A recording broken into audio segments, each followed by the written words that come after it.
Hello everyone, I hope you are doing well.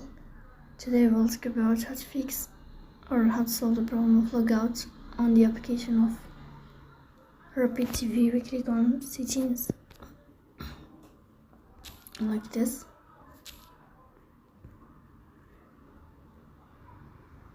In this page you click on apps, default apps, app settings.